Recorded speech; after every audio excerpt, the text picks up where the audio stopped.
and they start to roll to their right side, call it a right-handed player. The defense is going to meet them right at this line, okay? Here's the crease, here's the cage, and this is the 8-meter line. You want to meet right at that line, okay? Every defender, you want to be low, you want to be in a good athletic stance, you want to be on the balls of your toes, you don't want to be going left, going right. You're low, and then they're shuffling, okay? So the footwork is a shuffle right up this line. Okay, that's great crease defense. That's like the best crease defense you could have. Meet here, nice and low. Make sure they're not pushing. Make sure their stick's not horizontal. But keeping that stick up straight, nice, low, good athletic stance, and shuffle the feet. Okay, shuffling the feet, not crossing in front or behind. It's a shuffle of the feet. Nice and quick, small shuffle movements. Okay. Other things to stress. So you're stressing low athletic stance, shuffle, and don't overcommit.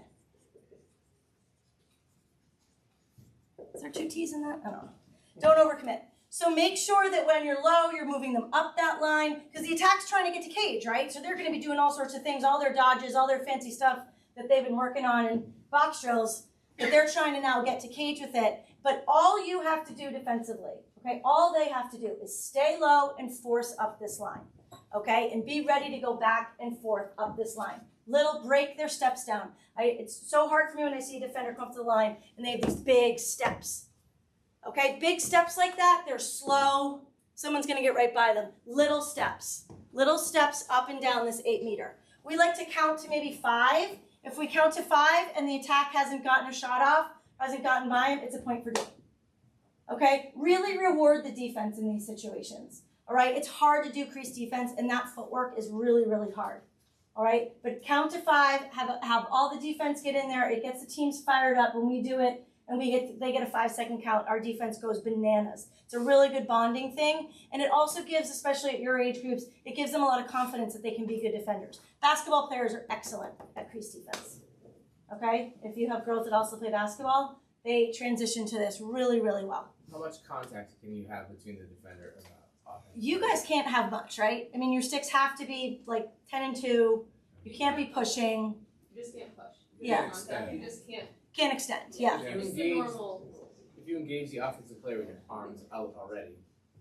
It's kind of a tricky, It's not a push.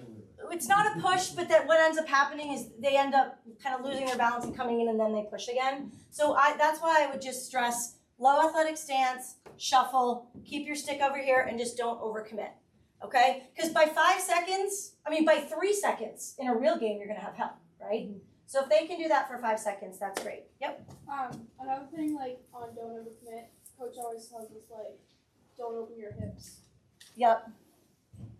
I mean, that's when you start seeing the mistakes will be that the girls will drop step and open their hips. But the idea is just to meet here and really force up. That's your coaching point. Okay? Is to try to meet on either side and just force out, right? But yes, that's where the mistake will happen, is when girls open their hips and then the attacker is able to roll towards the cage. Remind me, because I haven't done this in a while, but isn't the D allowed to have locked at this age group? They're allowed to have locked arms, but they can't ever be horizontal. Yeah. But like, yeah, they can be locked arms here. But it's really hard. It's really hard to like be low and athletic and moving if your arms are locked. So like I would suggest more stressing the athleticism part of it and beating them to the spots they're trying to get to with their bodies than actually the contact. Yeah. Okay, so that's I would suggest that. Okay, so that's one great footwork drill for defense. Any other questions on that one? I mean, it's pretty basic, but trust me, it's an effective one. And then another drill that we like to do, Meredith, you're gonna laugh that I put this one in here because it's horrifying for defense, is a 1v1 from the top. All right, this is one of the hardest drills there is. So you'd set your defense line up over here, and you bring one out for D, and they start. But this is the 8. They start around the 12. Okay, and it's just a 1v1 duel. So if you want to practice defensive footwork, this is your drill. All right, they have to from the outset, this girl has a head of steam. She's looking to dodge her, juke her, and get to cage, right? You are the only thing in the way of this attacker. So you have to really work hard on your body position. Okay, you should never be square, right? Never be square. You have to work on your body position.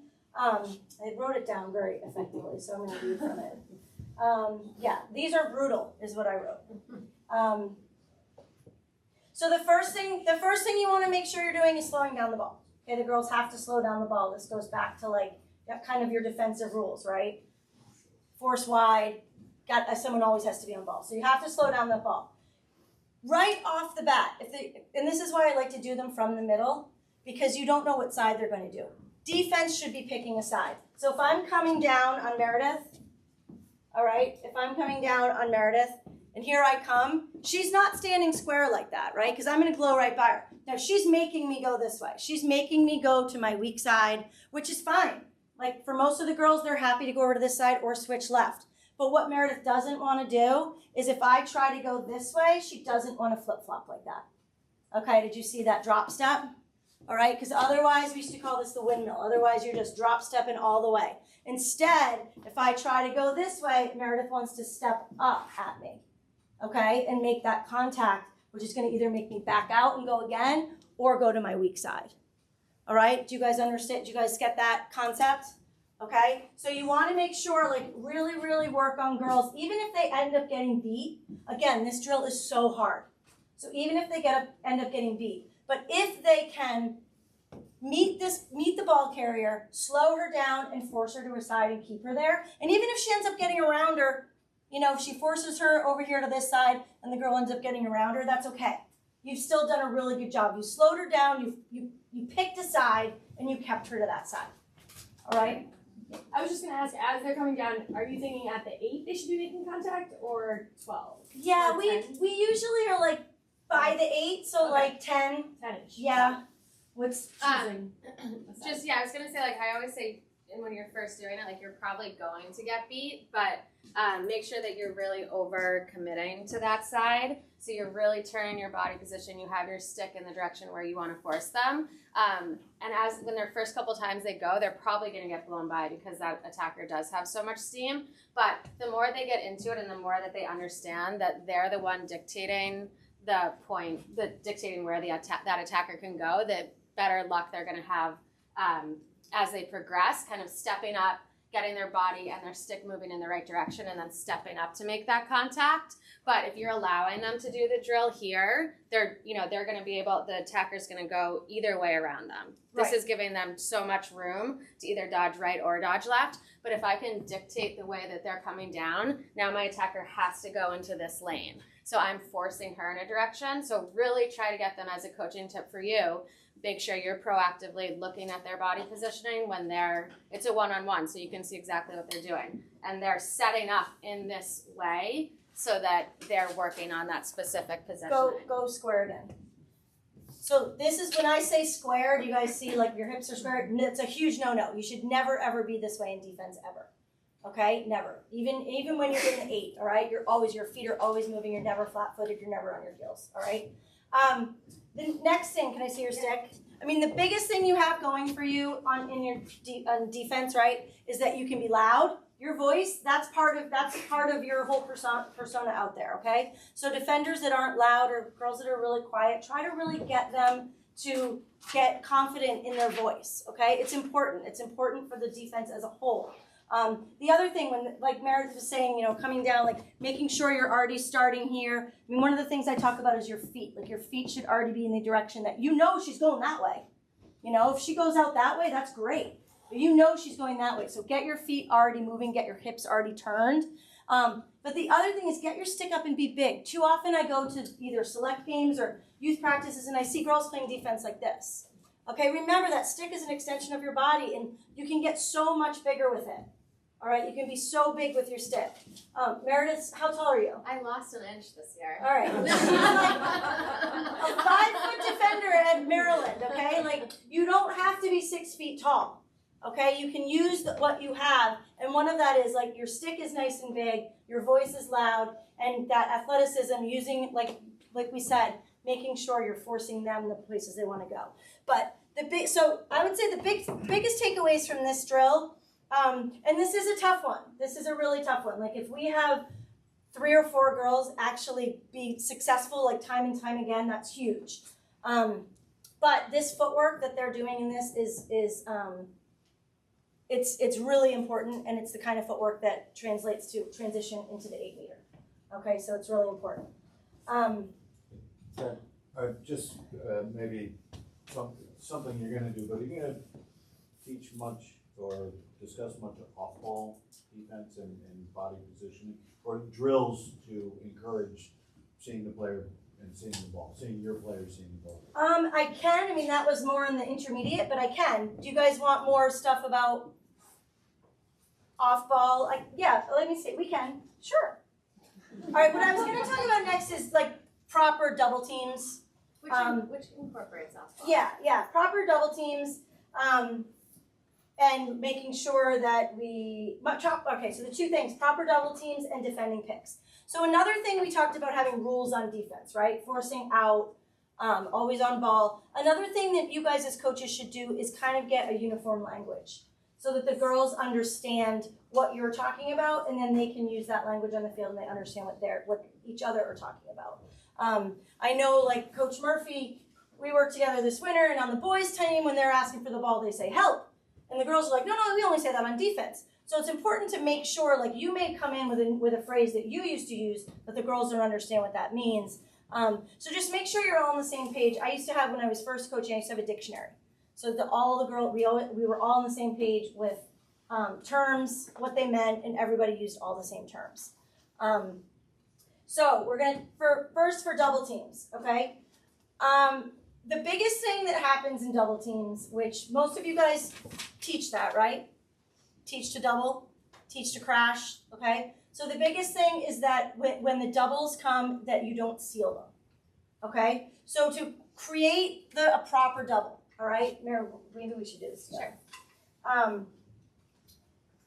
So the first thing is to create a proper double that before, and this goes to your point here about off-ball people. So if, say, what's your name? Caitlin. Caitlin's coming hard to goal, okay? And I'm on Caitlin, okay? Meredith's going to be talking to me, and Meredith, actually, no, you're on her. I'm over here on you. Andrew, My brother. I'm on you. But this is where the communication comes in, okay? I need to know before I can go help Meredith with this double that my slide is coming. Okay, I don't want to what we call jump the double. Because if I just decide like, hey, let's go get Caitlin, now Andrew's wide open and is going to get the ball. Okay, so this is where communication comes in, and off-ball people come in to make sure that there's a slide and a second slide. Okay, so whoever's to my left, I'm saying, I'm going. I'm saying, Meredith, bring her to me. She all she has to do is bring the defender to me. She doesn't have to do anything else. Okay, because we're trying to get this double team. So she's working really hard to keep Caitlin in my direction. I'm seeing it coming, and I just want to make sure that my teammates over here are ready for the slides. So before I go, I'm saying, I'm going, and I'm hearing, yes, go, I got your slide, and then someone else is saying, I got your slide. So one slide bumps, and then the second slide has 2. And I can draw that behind us. And just going back to this footwork that we were just talking about, you can see my body is facing towards my teammate. So the momentum of the attacker I'm forcing her into my double. So this is where my double is. So again, if I was square, Caitlin could choose to go this way, or she could choose to go this way. By putting my stick in this direction and my hips in this direction, my feet already starting, I'm forcing Caitlin into the double, and then Kat and I can seal it here so she has nowhere to go. And so sealing is a really important part of doubles. It's the second part. You want to make sure like our body is in a V. Okay, Caitlin cannot get through us, it'll be a charge. Okay, so when girls double, you want to make sure that when they're approaching their doubles, they're coming in at a V. Okay, it's really important. Really important that they're making sure not to just, if I just come over from here, okay, she's going to slip right through.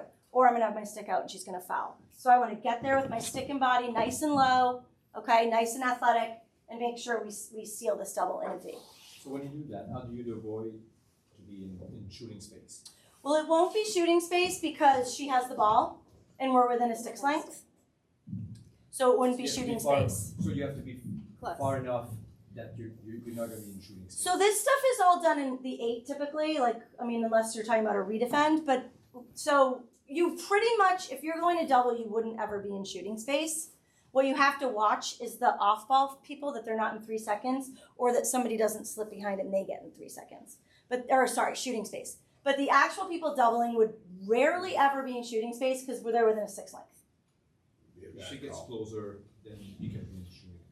Further. If she gets further. So like if I'm over here on this person and Meredith's like, I've noticed she's having a problem and I jump here, now I'm in shooting space.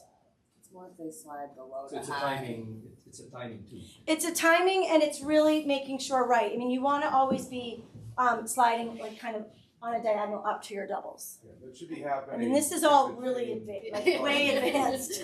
To your point, it should be happening between the 12 and the 8. Yeah. It should be outside of the critical scoring area. Right. You shouldn't get a shooting space foul. Right. Doesn't mean you won't, but I think the most important thing for the youth level is just understanding that if you have someone that's dodging hard from the top, that you should be expecting that the adjacent player to help, and that help is a double team. So that we just don't want the girls, one person's on ball, and to my left, or to my left and to my right are just standing there like this, just watching their player. Because then it's really easy for the person with the ball to just blow by. If I'm just staring It's just a at one-on-one. Coach Murphy and I'm not watching what's going on over here, then the person with the ball is probably going to score. If I can open up and see my player and see the girl with the ball, and if that girl starts to drive, what we really want you guys to do is just work on getting that player to come and help. I think that's the most important part for the youth piece of it. All right, so we talked in our offense about picks, right? So now how do you defend a pick? Okay, it's really important, first of all, that the offense is setting picks correctly. And I don't know if we went over this in the last one, but I do have it written down about how you have to give space. Okay, you can't move, like girls love to set picks and then go like this. That's a moving pick, right? So, and it's not really on the person setting the pick. It's really on the person using the pick, okay, to use it effectively. But you can read back on that. We have to move on because I want to get to Cindy for sure. So defending picks. When you guys are in your 7-on-7 defense, and if you start adding some of these, picks and rolls and some of these pick plays, etc., the thing that I would stress is don't automatically switch. I would teach your girls to fight through the picks, talk through the picks, and make sure that make sure that they don't always go into a switch scenario so then you lose your assignments. Because the second you start switching, someone's going to break down. So if you can stay, if you see a pick coming, that also comes with communication and that comes with the language that you're speaking. Meredith, pick coming, okay? The second part of that, though, is when you should switch, okay? So if Meredith and I are both playing defense and I'm calling out the pick, who should call out the switch? She should? Who thinks Meredith should? Meredith's on ball, you're. Say your setup one more time. Okay. The off-ball defender. Exactly. So the off-ball defender. So in the situation where when you see a pick happening, so you're the off-ball defender, but you could be on ball, so it doesn't necessarily always be off-ball. But when you're working in the 7-on-7 and you're seeing picks happening like we just went over on offense, you teach your girls to always be talking through picks and calling out picks. Here's a pick coming. Watch the pick and teach your defense to fight through those picks. Try not to switch. In the event of a switch, if I see a pick coming on Meredith, she can't call the switch because it's too late. All right, by the time she calls the switch, I've already reacted thinking she's going to get over it. So your defense, and this is where your defense being each other's eyes and ears and kind of preaching that 7-person defense, that it's not all on one person all the time. It's not just Meredith who happens to be on ball and Meredith where the pick is coming. So if I see the pick going towards her, it's up to me to call the switch. So that's where you're saying off-ball defender, okay? It's up to me to call the switch because I'm the only one who can react to it because she's about to get a really good pick set on her and she can't move, okay? She's about to get pinned down. So I have to react to it. So I'm the one who calls the switch, all right? So hopefully you guys have phenomenal defenders and the other team sets really crappy picks and you guys can bounce through them and not have to worry about it. But in the event that you do, just make sure you're recognizing who has to call the pick and who doesn't. Could you talk for like 10 seconds just about moving picks and blind picks? Because Sure. I sometimes think people get really enthusiastic about picks and it can get dangerous. Sure. The kids are bigger and faster. Yeah. So this goes back to our on offense. So when you go to set a pick, here, Mara, come out here. So when you go to set a pick, it's really important. Actually, Cindy, you come out here. Mara, you set the pick on me. Cindy, you be my defender. All right, so Cindy's here. Meredith's going to come set a pick. So I'm a right-handed player, so Meredith's going to set the pick. You want to set the pick on the side of the handed of the girl, okay? So Meredith's going to come set a pick there. She has to give space to the player. She can't set it right up on her. Okay, that's an illegal screen. Okay, if I start to go, set your pick, and if I start to go and Meredith decides to go like that, that's a moving pick. If Meredith sets it back here, that's a blind pick. Okay, so you have to be able to give the defender time to react. So the pick, and even see how far Meredith is away from her. You could just move a little so I can go. Here, come on, okay. Yeah. So even see how Meredith's like a full-on foot farther away from her. This is where it comes in. It doesn't matter where she sets the pick. It matters how I use it as the attacking player. Okay, so we teach our girls to go one direction. Okay, and Meredith has to stay still. Cindy reacts, and then I come right off my teammate's shoulder. Okay, so there's no way she can get through that pick. Okay, but for Meredith, she's given her space. Cindy can see her. Okay, she can turn around and see her. Now, if Cindy's smart, she's going to back out of it, right? Okay, and that's when we get into fun little picks and rolls and other kind of fake picks and X cuts and all the stuff we talked about before. But if Cindy's looking at me and thinking I'm going, I bring her this way, come right off this shoulder, okay, and there's no way she can get through that. So that's legal. That's a legal pick. Okay? Does that make sense? What is the best option for the defense there then? To slide under. Taking that pick? Yeah. Okay. Not letting the pick get set. Or not, you know what I mean? Not Yeah. letting Yeah, not letting it all not work. letting Keep it, your feet yeah. moving, head on a swivel, and fight through it. I think I like the bit about the defender needs the opportunity to see the pick.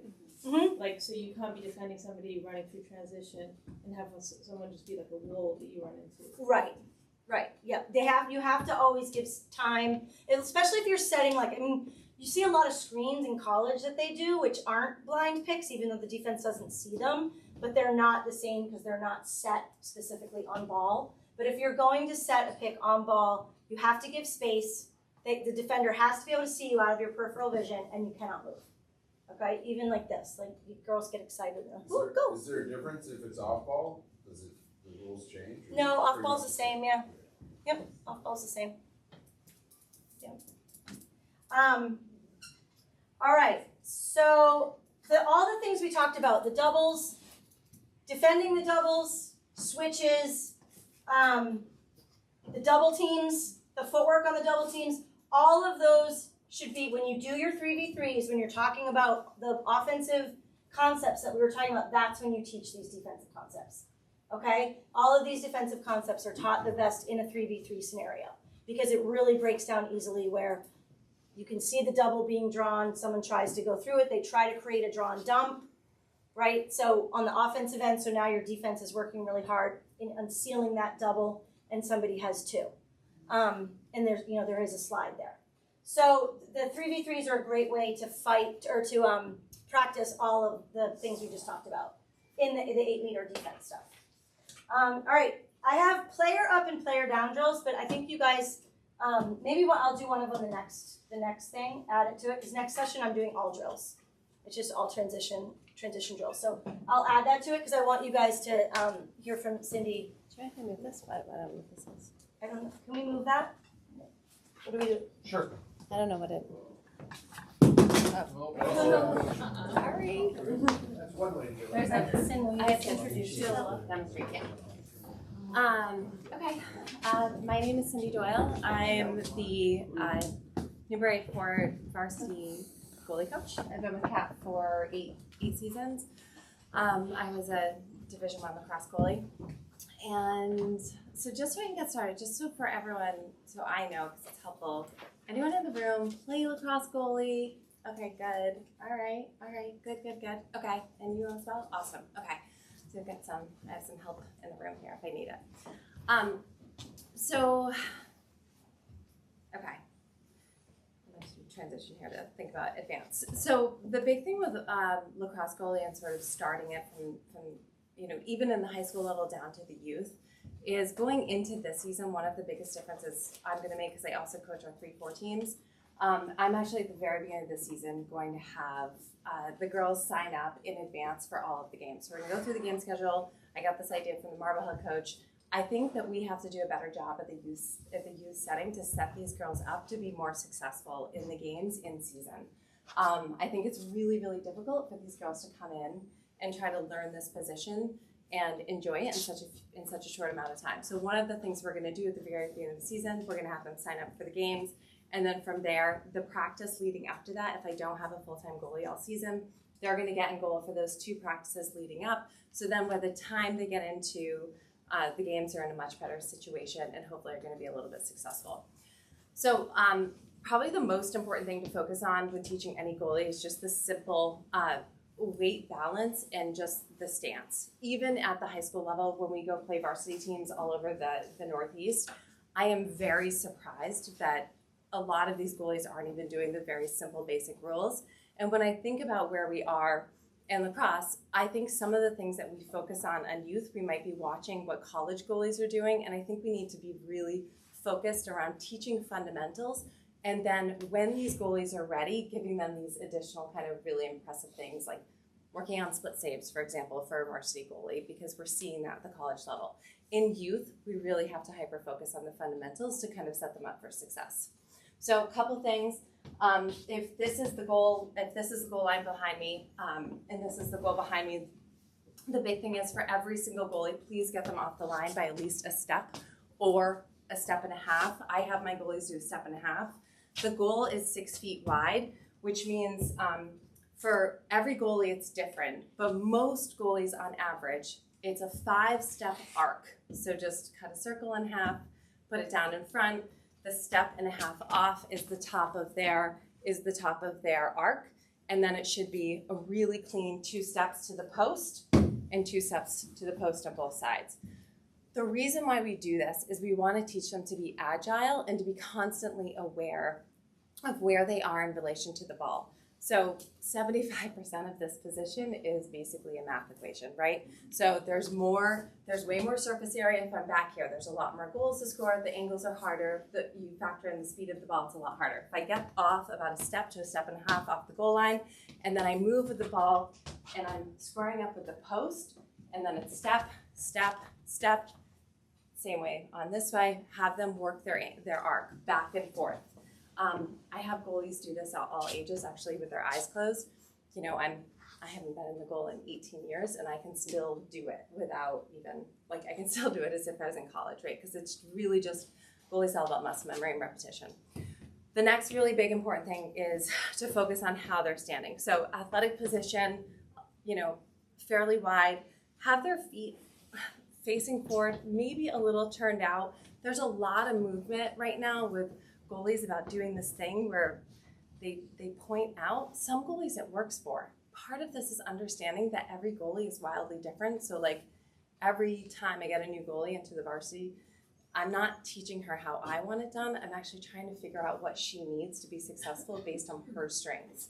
And so try to have them turn their feet in. The reason we do this, not in, but like this, is we don't want their weight to be backwards where they're falling forward, and we don't want them to over-rotate where their weight is forward. I tell people all the time, the goalie is the most aggressive position on the field. We are not stopping the ball, we are aggressively going after the ball. You want the ball. So it's a different framework and a different mindset that I try to teach goalies, where you're in a position where you want to go get the ball. So in this position, how do we go get the ball as quickly as we can? So balanced here, weight in the balls to your feet relatively face forward. You want to be in slight squat position. Now right here for stick position, you'll also see this all over the place. This one I'm pretty passionate about. a lot of goalies, how many people have gone to a girls lacrosse game and the goalies did this? Right? There's no surface area here, so we really have to turn it back. I talk to goalies all the time. You need to maximize the surface area for your stick in order to make a save. So it's really important that you're here. This is your surface area. So as you move, you're trying to maximize the surface area. So here, slight bend, if that helps. Relaxed shoulders, and then you really want to be able to help them quickly move. Can I go? Yeah. Because I remember one thing you telling me Mhm. with younger goalies, and I know you guys, I don't know if any of you guys have like specific goalies. I remember one of the things Cindy explained to me too, in that they shouldn't be trying to catch the ball. Yes. It's not a field position, right? They should be doing these 5 steps with their stick up, and that's it, and they're doing their job. Yes. They shouldn't be like, here comes the ball, like, oh, I'm gonna catch it like you would on the field. Okay, so trying to get that idea out of their heads a little bit. Yeah, it's a really good point because what happens is with goalies that when they go from the field or when they're trying to just catch it and you're warming them up and it's easy and they're catching it. But if you watch what a player does when they catch it, they actually start to turn it, which then decreases their surface area, and therefore if it's going fast enough, it's going to be scored on them. It's just not possible. So Or they forget all the steps and try to catch it out here. Yeah. Rather than doing the steps. we're not catching, we're stopping the ball. Catching is secondary. Catching is actually the ability to control the ball after you've stopped it is actually one step after and takes a little bit more of like an advancement of the position. Yeah. Do you always teach them, I'm just noticing your hand placement, to choke up the shaft? Yes. So you want all the way below head and then mid shaft? What do you do? So I know we do with smaller hands. My daughter, 6th grade, is 4'8" maybe, and so if she has the problem, she'll sometimes take a shot, and I'll watch the head spin. Yeah. Okay, I was gonna say choke up on the, just have your top finger and thumb open. Sometimes her hand's not big enough on it, but I had to find a different stick, That's that interesting. different head that Would tape like help? The Shield 2 Would is tape? too wide at the bottom, Yeah. so I had to find an old. I was thinking tape as well, yeah. but an interesting problem. One thing you guys, and thank you for asking this question because I should have covered this. And so if you do this, goalie hands are like this, not like this. There's a lot of goalies, even at the high school level, who do this. Do not let them do this. It looks like it's okay, right? They're going to be kind of quick. They can't turn themselves. You need to turn it back. So drop it in their hand at the top, wrap it around, it's comfortable, and then here, this hand's light. So the reason why this hand's light is that there's 7 primary positions that every goalie fundamentally should know how to do. So Don't the worry, first one you'll is, get all this. She's gonna put all this on paper. so you want to be able to hold, step, top right. The stick is the extension of the body. Every single thing we're doing, we're teaching them to go with the stick, the body goes right behind them. So it's like one fluid motion. So step out, back, and every time you guys notice, it's not this. Don't let them do it in warm up. It's not what we're doing. It's step, step. It's really, really important. The next, top left, same thing. Full surface area, able to move so you're behind Cindy, it. are you going from the center of the cage to those? Where are you starting? What's your starting point? So for like practicing, Well, for your place. they can just grab a line. It's actually less about where they are in relation to the cage and just about learning. To step it? Yes. Okay. Yeah, so they can do this if they want. They can walk a line and do this.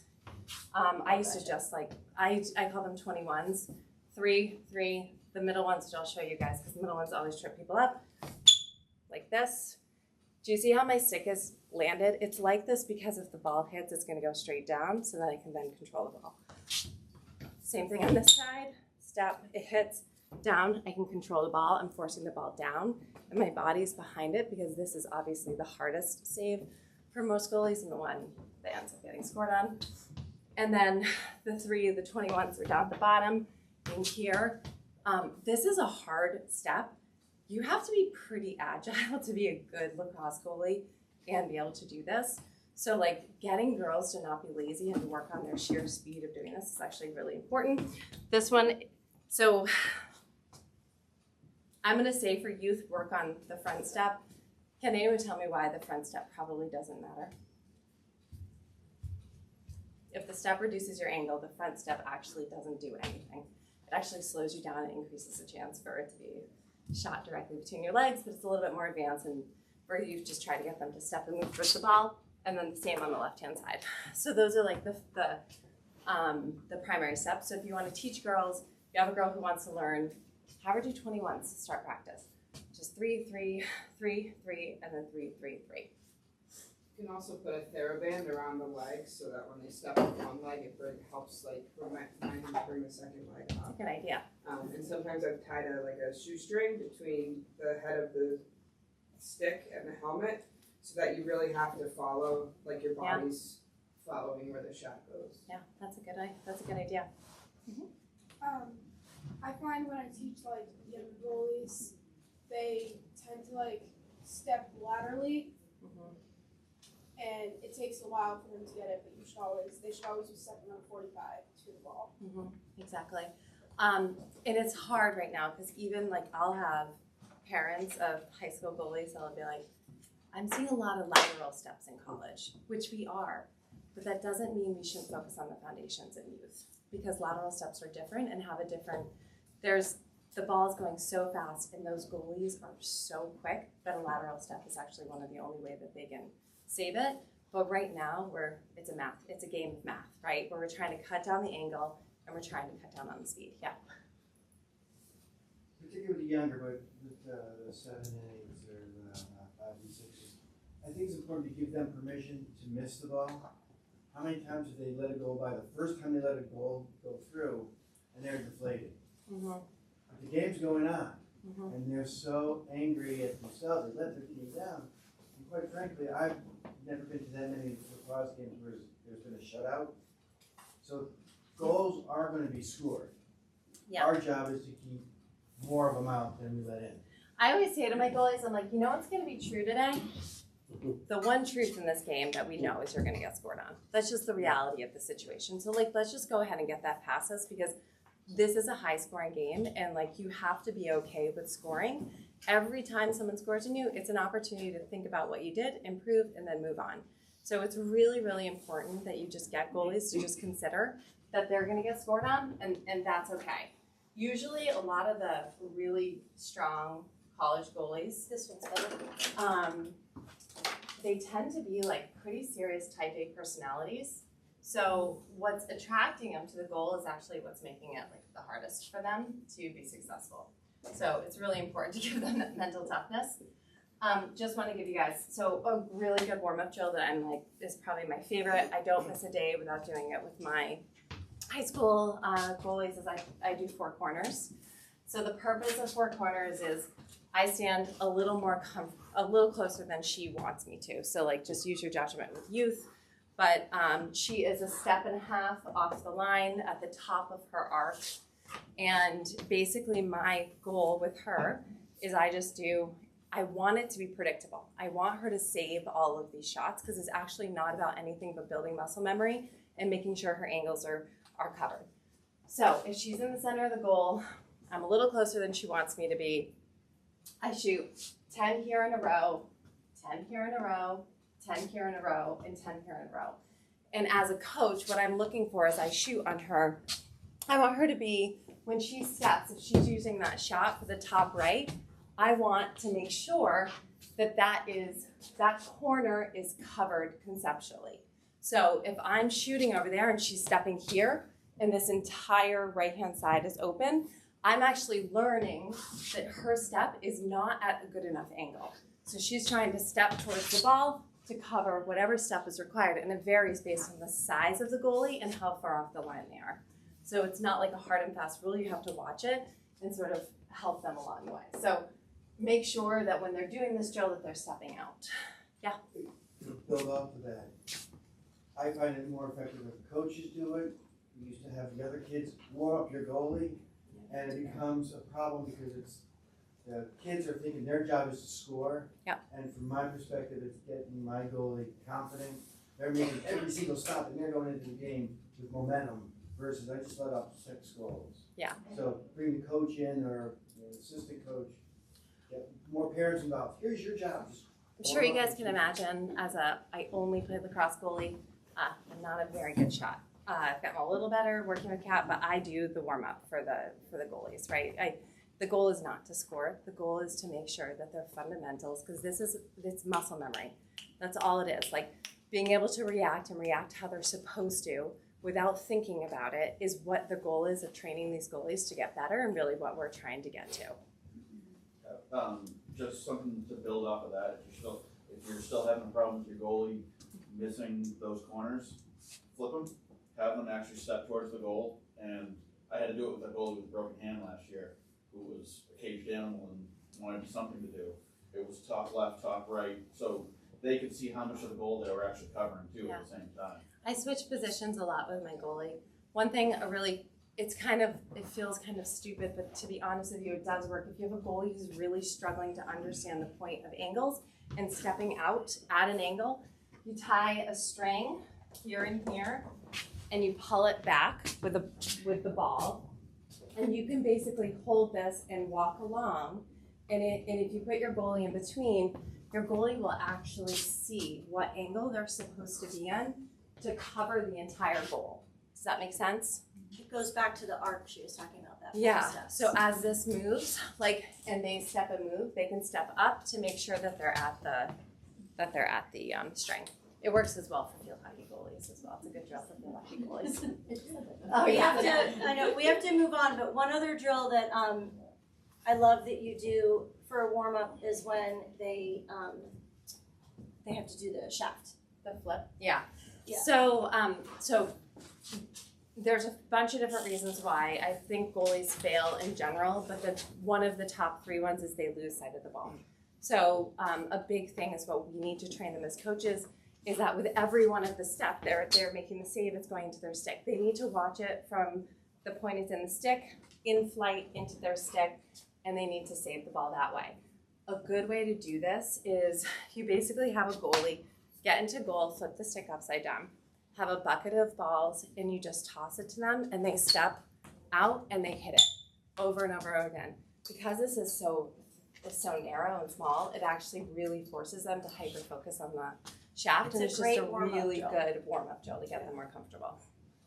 I also do something where if it's a righty goalie, I'm on my knees, she stands, she puts her non-dominant hand behind her, and she catches it and passes back, and we work up to 2 balls where she's just watching it, and I do that every single time before games because it's also predominant. Non-dominant's behind her. Yeah, so basically I'm like this, I toss 1, Yeah. and then as we get going, it's 2, and she catches, throws. It's a really good way to kind of develop and just get her super hyper focused on the ball. Yeah.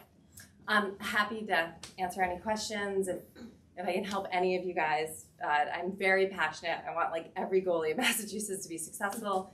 We don't have enough strong goalies, so if there's anything you do, please let me know. Just how do we keep them as coaches? How do we keep the goalies involved? In the 7-on-7 drills we're doing, it's those are fun, but a lot of the other time we're walking through and it's just my daughter plays goalie and she's just practices. So I think the things that she's talking about, doing not the juggling stuff, but the one-handed, and then the stick when you flip it over and they're just trying to hit it with the shaft, and then warming up. I mean, that's a solid 20-25 minutes. Yep. That hopefully you guys have someone at practice that is dedicated to the goalie that can do that. And then on the other hand, everyone's doing their box drills, their stick warm up, everything. That should only be about 25 minutes, so it should meet pretty well. It does in high school.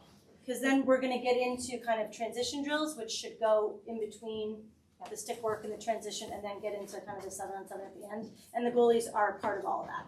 The other thing they shouldn't be alone for more than 20-25 minutes. The other thing I'll also just mention real quick, if you only have one goalie who's in goal, force her to take breaks. A lot of goalies will just stay in goal and get pummeled, and in time it gets exhausting, so force them to take breaks. The other thing is hold your shooters accountable. If your shooters are just slamming your goalie, you're gonna lose your goalie. It's really not fun to just get shelled the whole time, and it hurts. It's real. I even at the young level, I'll be take a lap. You gotta aim. It's really, really important, especially as more advanced coaches, that that is your teammate, and you need to be challenging her without hitting her. Kind of off of that, I see like my little sister's a goalie too, and like she'll come home from other practice stuff and like, oh, coach put me in like this shooting drill. I think that, and me as a goalie myself, goalies should not be in like if it's girls just like running in and like or like power shots, it's not necessary. Like Agreed. obviously, I think like, you need to especially- read your goalie. For some goalies, no. For some goalies, they love it. Yeah, Yeah. it also depends on the level, right? Yeah. Like I had a high school goalie who's playing, at Northwestern now. She could not get enough. Harder, faster, Power more. and finesse, power, Goalies power, of the power, world finesse. unite. finesse. Yeah, so it's like, it just depends, but I agree with you on the youth level, we lose kids when we push them too far, too young, and we don't give them the breaks, and we don't recognize that it's a really hard position and requires a lot of training. Will you have information, all the stuff you just said, because that would be Yes. so helpful. Yes. And any of your, like, what you said, like, the truth of, like, you will get scored on, like, any of those sort of tips to, like, encourage the goalies, because I think that's the hard, like you Yeah. said. It's in, like, the ones who are, like, crying, you're like, you've got past 11 other players, 10 other players before it came to you, like, it's not always on you. Yes. I think that's helpful too. Thank you, of course. All right, thanks guys. Thank you. Do you guys need a break? Yeah. All right. Because we're supposed to end. Yeah.